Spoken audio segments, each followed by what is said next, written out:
ప్రధానమంత్రి మోదీ మాట్లాడుతున్నారు, లైవ్ లో చూద్దాం। आज सुबह से चर्चा प्रारंभ हुई है।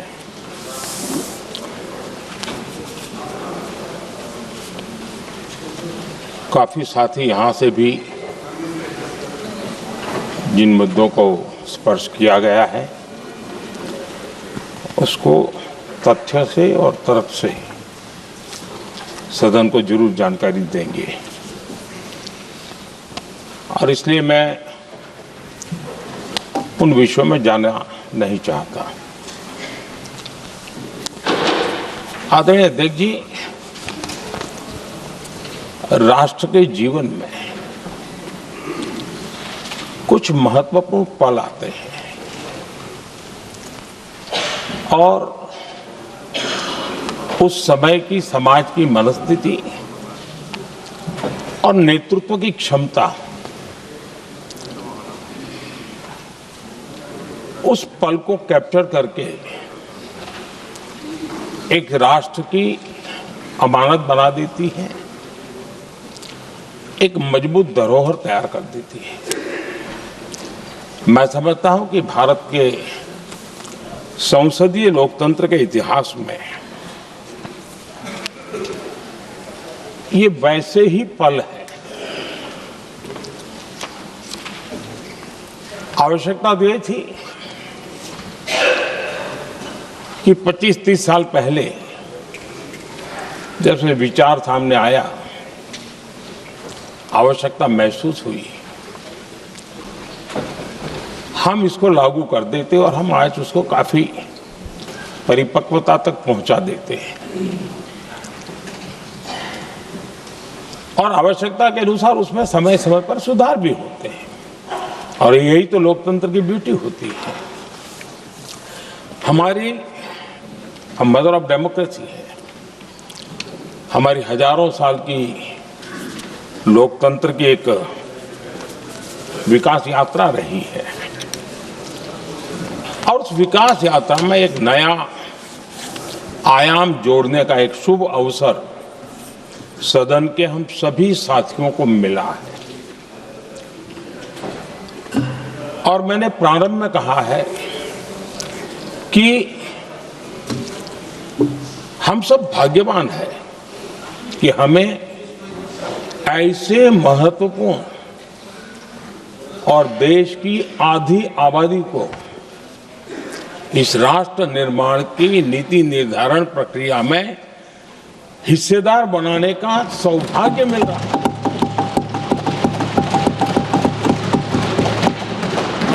ये हम लोगों के लिए सौभाग्य है और मैं चाहता हूं कि मेरे सभी माननीय सांसद, मैं इधर उधर की आज बात करना नहीं चाहता हूं, हम सभी सांसद इस महत्वपूर्ण अवसर को जाने न दें। हम भारतीय सब मिल करके देश को नई दिशा देने जा रहे हैं। हमारी शासन व्यवस्था को संवेदनशीलता से भरने का एक सार्थक प्रयास करने के लिए जा रहे हैं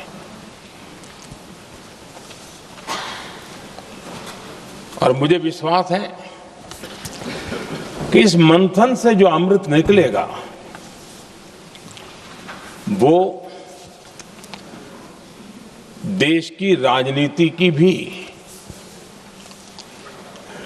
उसके रूप स्वरूप को तो तय करने ही करने वाला है, लेकिन ये देश की दिशा और दशा भी तय करने वाला है। इतने महत्वपूर्ण मोड़ पर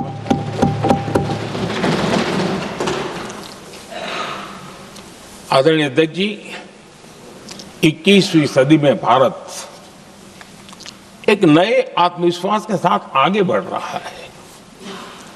विश्व में भी आज भारत की स्वीकृति हम सब महसूस कर रहे हैं और ये हम सबके लिए गौरव का पल है।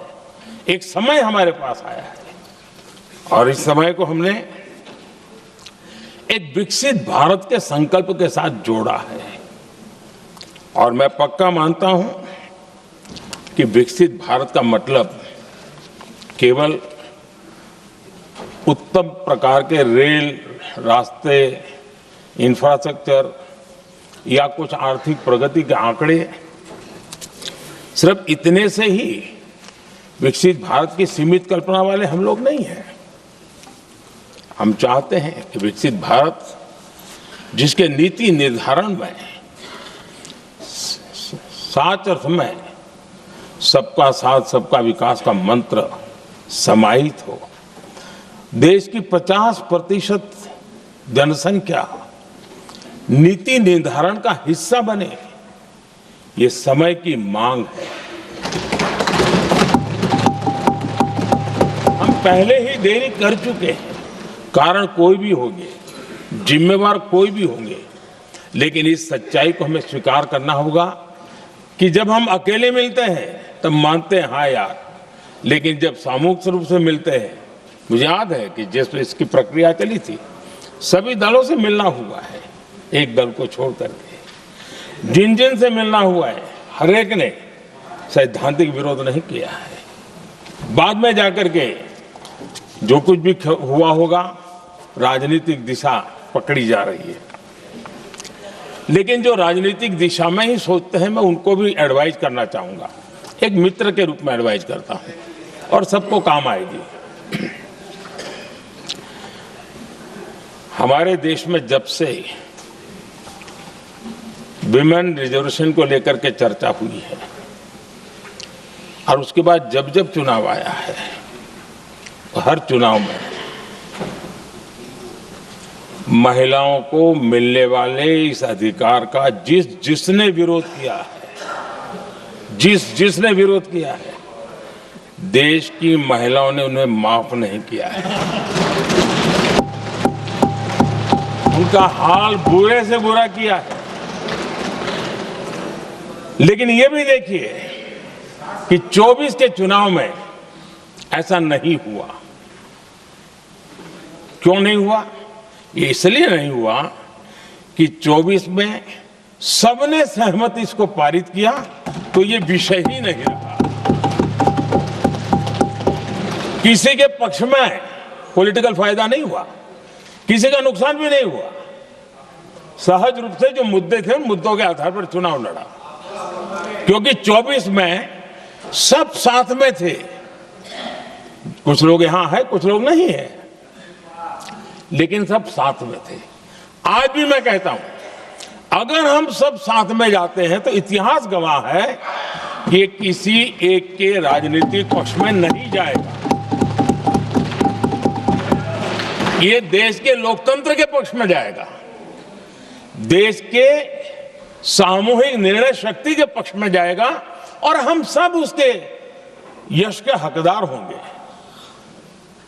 न ट्रेजरी बैंक उसका हकदार रहेगा, न मोदी उसका हकदार रहेगा, यहां बैठे हुए सब हकदार रहेंगे। और इसलिए जिन लोगों को इसमें राजनीति की बू आ रही है, मैं चाहूंगा कि वो खुद के परिणामों को पिछले 30 साल में देख ले। फायदा उनका भी इसी में रास्ता दिखाता हूं, इसी में फायदा है कि जो नुकसान हो रहा है उससे बच जाओगे। और इसलिए मैं समझता हूं कि इसको राजनीतिक रंग देने की जरूरत नहीं है।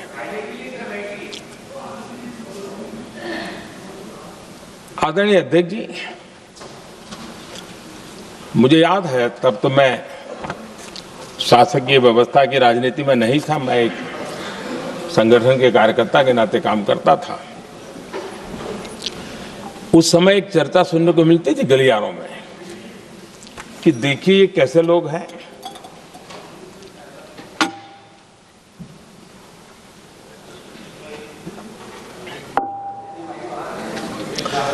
पंचायतों में आरक्षण देना है तो बहुत आराम से दे देते हैं, लेकिन आप कह रहे हैं तो कह रहे हैं,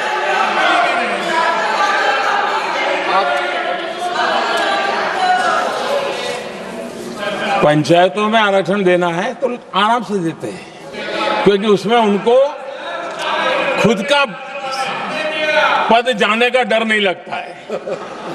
उसको लगता है हम सुरक्षित यार वहां दे दो। ये उस समय गलियारों में बहुत चर्चा थी कि बोले कभी नहीं करेंगे यहां बैठे हुए। क्यों? क्योंकि उनका कुछ जाएगा, और इसलिए, और बगे पंचायत का हो जाता है, 50% तक पहुंच गए। मैं राजनीतिक दृष्टि से और भी एक बात समझाना चाहता हूं साथियों। आज से 25 साल 30 साल पहले जिसने भी विरोध किया, तो विरोध राजनीतिक सतह से नीचे नहीं गया था। आज ऐसा समझने की गलती मत करना। पिछले 25-30 साल में ग्रास रूट लेवल पे पंचायती चुनाव व्यवस्थाओं में जीत करके आई हुई बहनों में एक पॉलिटिकल कॉन्शियसनेस है। वे ओपिनियन मेकर हैं ग्रास रूट लेवल पे। 30 साल पहले वो शांत रहती थी, बोलती नहीं थी, समझती थी, बोलती नहीं थी। आज वो वोकल है, और इसलिए अब जो भी पक्ष विपक्ष होगा, वो जो लाखों बहनें कभी न कभी पंचायत में काम कर चुकी है, प्रतिनिधित्व कर चुकी है, जनता के सुख दुख की समस्याओं को गहराई से देखा है, वो आंदोलित है। वो कहती हैं कि झाड़ू कचरा वाले काम में तो हमें जोड़ देते हो, वो तो परिवार में भी पहले होता था, अब हमें निर्णय प्रक्रिया में जोड़ो। और निर्णय प्रक्रियाएं विधानसभा में और पार्लियामेंट में होती है।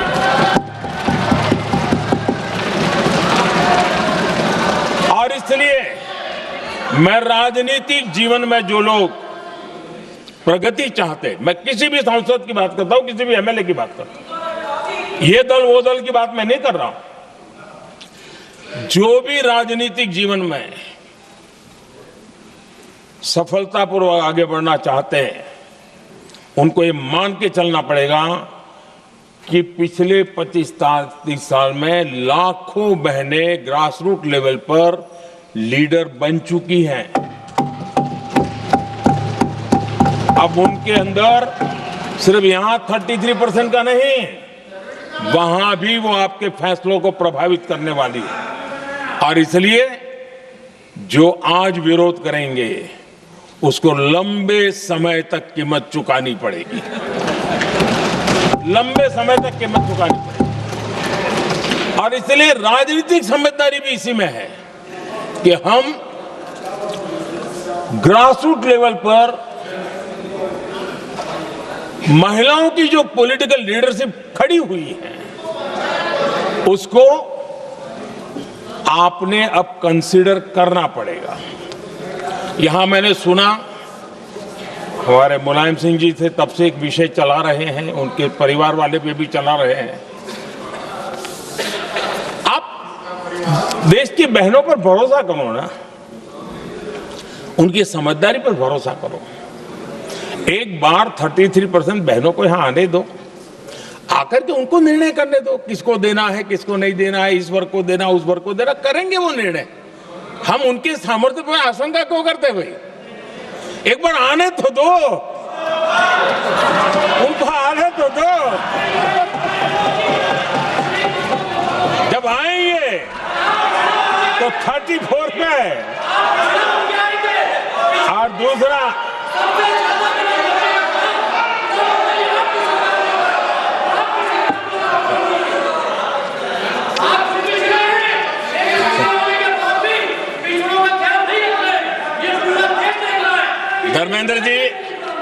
धर्मेंद्र जी, मैं आपका बहुत आभारी हूं कि आपने मेरी पहचान करा दी। ये बात सही है, मैं अति पिछड़े समाज से आता हूं।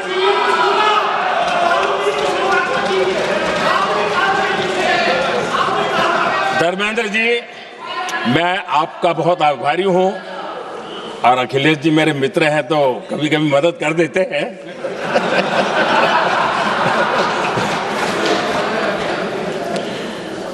ये बात सही है कि मैं अति पिछड़े समाज से आता हूं, लेकिन मेरा दायित्व समाज के सबको साथ लेके चलने का है, और यही मेरे संविधान ने मुझे यही रास्ता दिखाया है। मेरे लिए संविधान ही सर्वोपरि है, और इसलिए, और ये संविधान की ताकत है कि मेरे जैसा अत्यंत छोटे समाज का, अति पिछड़े समाज के व्यक्ति को इतना बड़ा दायित्व देश ने दिया।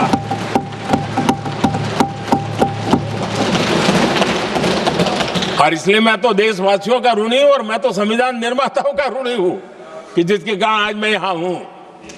लेकिन आदरणीय अध्यक्ष जी, शिकायत की तो अच्छी बात है कि वो पिछड़ी जाति का स्वीकार कर रहे हैं, लेकिन हम पिछड़ी जातियों के साथ अन्याय न करें, इतना निवेदन है। आदरणीय अध्यक्ष जी, आज जीवन के हर क्षेत्र में हम देखें कि नारी शक्ति देश के गौरव को बढ़ाने वाले परचम लहराने में कहीं पीछे नहीं है जी। हम गर्व कर सकें इस प्रकार से जीवन के अलग अलग क्षेत्रों में आज हमारी माताएं बहनें बहुत बड़ा योगदान, हमारी बेटियां तो कमाल कर रही हैं जीवन के हर क्षेत्र में।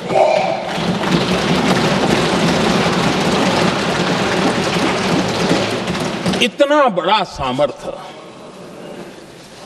उसको हम हिस्सेदारी से रोकने के लिए क्यों इतनी ताकत खपा रहे हैं जी? उनके जुड़ने से सामर्थ्य बढ़ने वाला है। और इसलिए मैं आज अपील करने आया हूं आपके पास कि इसको राजनीति के तराजू से मत तोलिए। ये राष्ट्रहित का निर्णय है।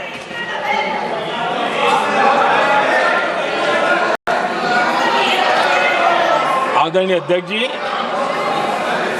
आज का हमारे सामने अवसर एक साथ बैठ करके एक दिशा में सोच करके विकसित भारत बनाने में हमारी नारी शक्ति की भागीदारी को एक खुले मन से निर्णय करने का अवसर है, स्वीकार करने का अवसर है। और मैंने जैसा पहले ही कहा कि आज पूरा देश और विशेष करके नारी शक्ति हमारे निर्णय तो देखेगी, लेकिन निर्णय से ज्यादा हमारी नीयत को देखेगी। और इसलिए हमारी नीयत की खोट देश की नारी शक्ति कभी माफ नहीं करेगी।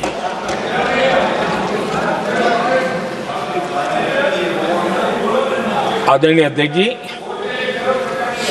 2023 में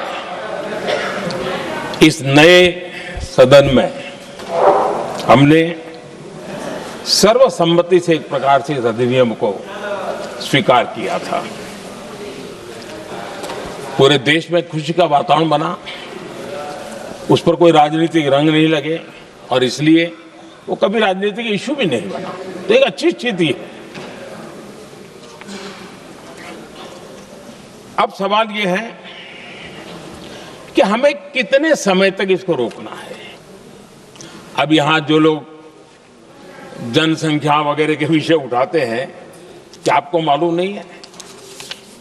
मैं चाहूंगा कि अमित भाई अपने भाषण में इन सारी चीजों का उल्लेख करेंगे, जब कि हमने जनगणना के संबंध में कब कब क्या क्या किया था, बाद में कोविड आया, उसके कारण क्या मुसीबत आई, कैसे रुकावटें आई, ये सारी बातें हम सबके सामने हैं, इसमें कोई विषय नहीं है।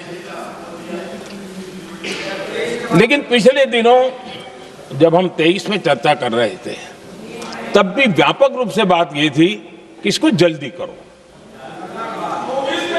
हर कोई कह रहा था जल्दी करो। अब 24 में संभव नहीं था क्योंकि इतने कम समय में करना मुश्किल था। अब 29 में हमारे पास अवसर है। अगर हम 29 में भी नहीं करते तो ये स्थिति क्या बनेगी हम कल्पना कर सकते हैं। फिर हम देश की माताओं बहनों को ये विश्वास नहीं बना पाएंगे कि हम सचमुच में प्रयास सच्चे अर्थे कर सकते थे। और इसलिए समय की मांग है कि अब हम ज्यादा विलंब न करें। इस दरमियान राजनीतिक दल के लोगों से, संविधान के जानकार लोगों से, जो महिलाओं में एक्टिविस्ट के नाते काम करने वाले ऐसे लोगों से भी कई चर्चाएं हुई। कुछ लोगों ने खुद होकर के भी सुझाव दिए। सारा मंथन करते करते करते, और यहाँ भी सभी दलों से लगातार बातें इनकी होती रही है। स्ट्रक्चर वे में हुई है, इनफॉर्मल भी हुई है, और उसमें से आखिर बना हुई एक कुछ रास्ता निकालना होगा ताकि हम हमारी माताओं बहनों की शक्ति को जोड़ सकते हैं। आदरणीय अध्यक्ष जी, मैं एक बात जरूर कहना चाहूंगा। यहां बैठकर के हमें किसी को संविधान ने देश को टुकड़ों में सोचने का अधिकार ही नहीं दिया है। जो शपथ लेके हम बैठे हैं ना, हम सबको एक राष्ट्र के रूप में विचार करना हमारा दायित्व बनता है। चाहे कश्मीर हो या कन्याकुमारी, हम टुकड़ों में न सोच सकते हैं, न टुकड़ों में हम निर्णय कर सकते हैं। और इसलिए निराधार रूप में, जिसमें कोई सच्चाई नहीं, रत्ती भर सच्चाई नहीं है, सिर्फ राजनीतिक लाभ लेने के लिए जो बवंडर खड़ा किया जा रहा है, मैं आज बड़ी जिम्मेवारी के साथ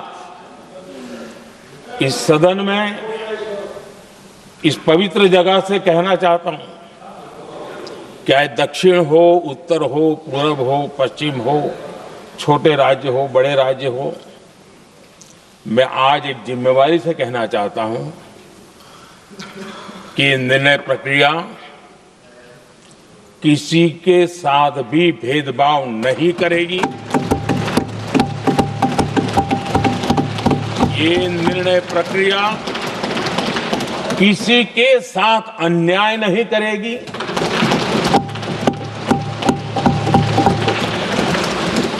भूतकाल में जो सरकारें रही और जिनके कालखंड में जो परिसीमन हुआ और जो अनुपात उस समय से चला आ रहा है, उस अनुपात में भी कोई बदलाव नहीं होगा और वृद्धि भी उसी अनुपात में होगी।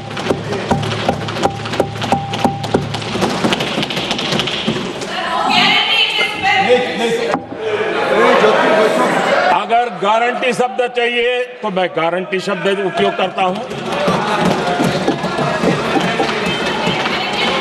वादा की बात करते हो तो मैं वादा शब्द उपयोग करता हूं। अगर तमिल में कोई अच्छा शब्द हो तो वो भी मैं बोलने के लिए तैयार हूं। क्योंकि जब नियत साफ है तो फिर शब्दों का खेल करने की हमें जरूरत नहीं है जी।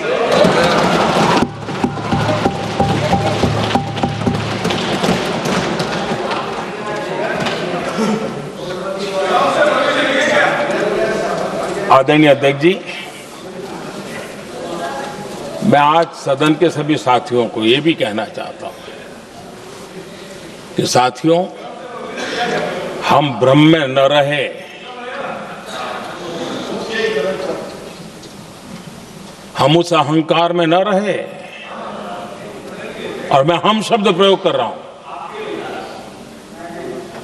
मैं और तुम की बात नहीं कर रहा हूं। हम इस भ्रम में न रहे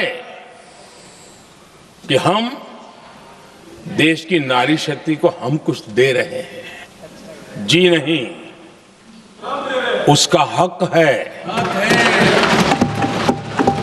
और हमने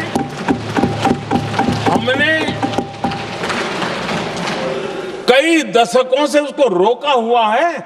आज उसका प्रायश्चित करके हमें उस पाप में से मुक्ति पाने का यह अवसर है।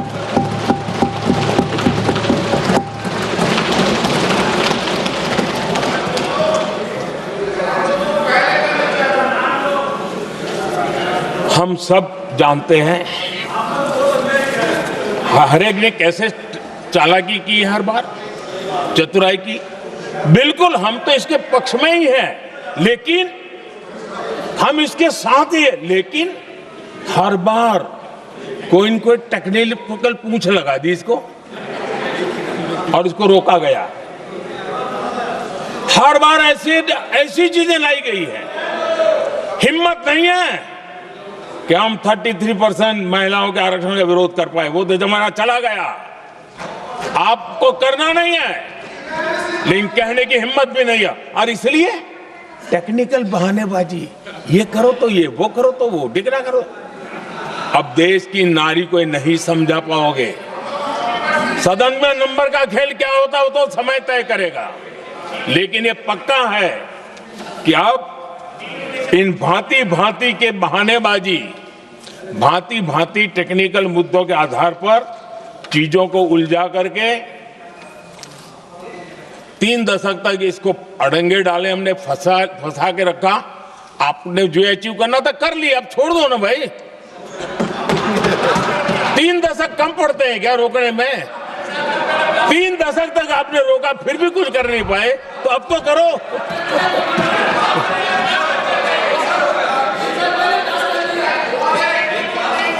आदरणीय अध्यक्ष जी,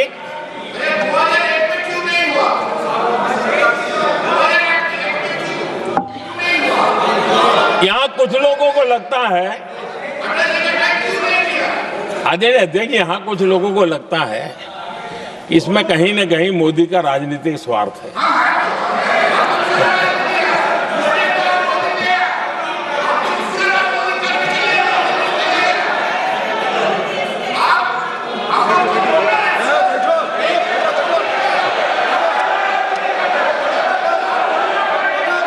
अरे भाई, इनको बोलने दीजिए। वहां पर बेचारे को मुंह पे ताला लगा हुआ है, वो बगल में कोई बोलने नहीं देता उसको।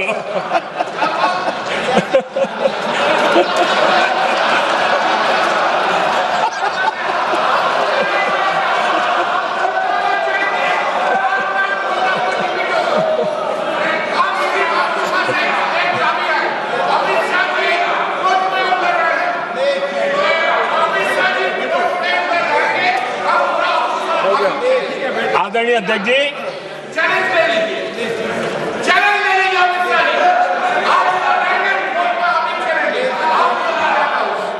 आदरणीय अध्यक्ष जी, देखिए, इसका अगर विरोध करेंगे तो स्वाभाविक है कि राजनीतिक लाभ मुझे होगा, लेकिन साथ चलेंगे तो किसी को भी नहीं होगा। ये लिख के रखो, किसी को नहीं रहेगा, क्योंकि एक फिर अलग पहलू हो जाता है, फिर किसी को फायदा नहीं होता। और इसलिए हमें क्रेडिट नहीं चाहिए। जैसे ये पारित हो जाए, मैं कल एडवर्टाइजमेंट दे करके सबका धन्यवाद करने के लिए तैयार हूं, सबकी फोटो छपवाने के लिए तैयार हूं। क्रेडिट आप ले लो, चलो। क्रेडिट की चिंता है क्या है जी? ले लो ना क्रेडिट। आपको जिसकी फोटो छपवानी है सरकारी खर्चे से हम करवा देंगे।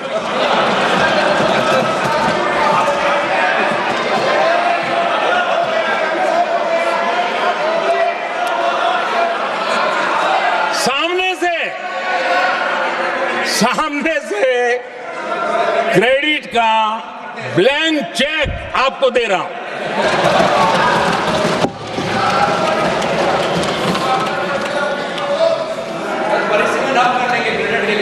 आदरणीय अध्यक्ष जी, हमारी संसदीय लोकतंत्र में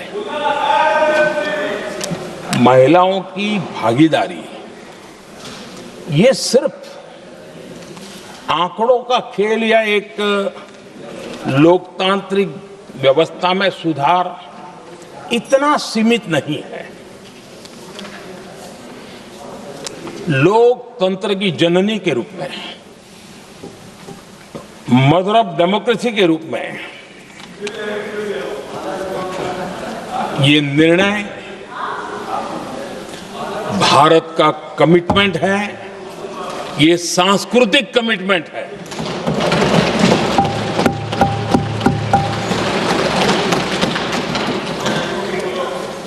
और इसी कमिटमेंट के कारण पंचायतों में ये व्यवस्था बनी और अब तो 20 से अधिक राज्य है जहां 50% हुआ है।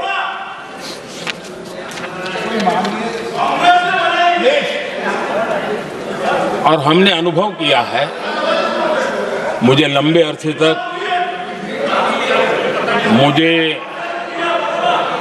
अरसे तक मुख्यमंत्री के रूप में सेवा करने का जनता ने अवसर दिया और उसी कालखंड में ग्रासरूट लेवल पर विमेन लीडरशिप को मैंने देखा है। मेरा अनुभव है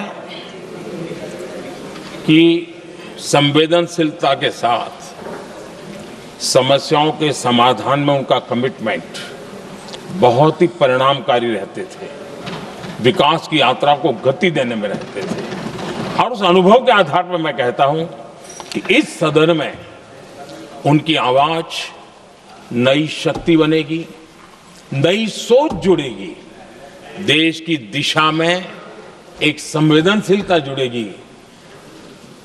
तथ्य और तर्क के आधारों पर अनुभव जब जुड़ता है तब मैं समझता हूं उसका सामर्थ्य अनेक गुना बढ़ जाता है और सदन कितना समृद्ध हो।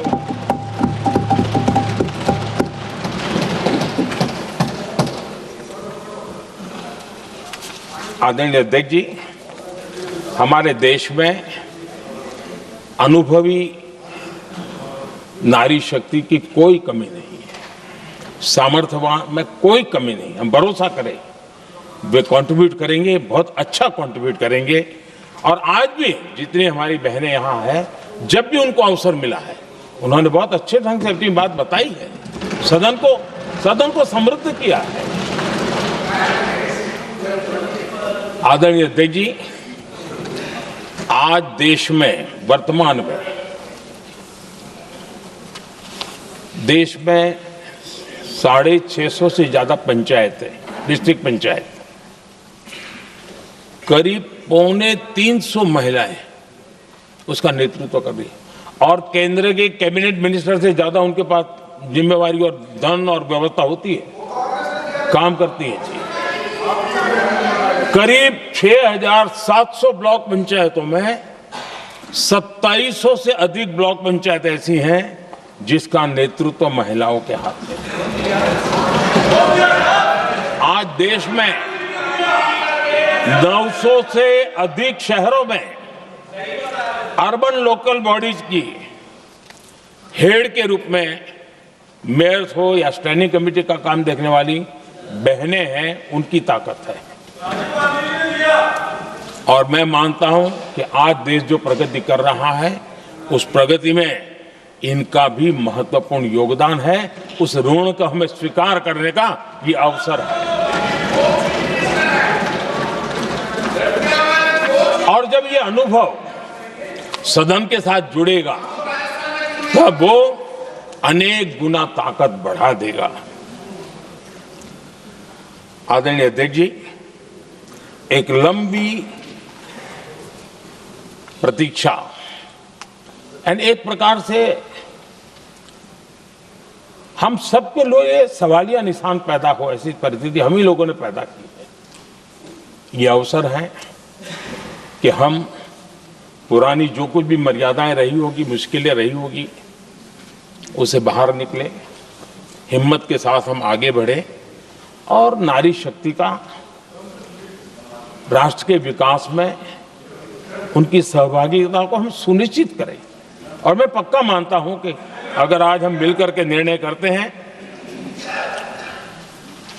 और मैं तो आग्रह करूंगा कि हमें सर्वसम्मति से इसको आगे बढ़ाना चाहिए। और जब सर्वसम्मति से बढ़ता है तो ट्रेजरी बेंच पर एक दबाव रहता है जी, उनको भी लगता है भाई सबका इसमें हक है, हर एक की बात मान के चलो, कोई नुकसान नहीं है। सामूहिक शक्ति से तो अनेक परिणाम हमें अच्छे मिलते हैं। आदरणीय अध्यक्ष जी, मैं ज्यादा समय न लेते हुए इतना ही कहूंगा कि इसको राजनीति के तराजू से न तोलें। हम जब भी कुछ निर्णय करने जा रहे हैं तो देश के इतने बड़े देश का आधा जिम्मा जो उठा रहे हैं, उनका भी कोई हक बनता है यहां आने का। हमें रोकना नहीं चाहिए। और दूसरा, संख्या के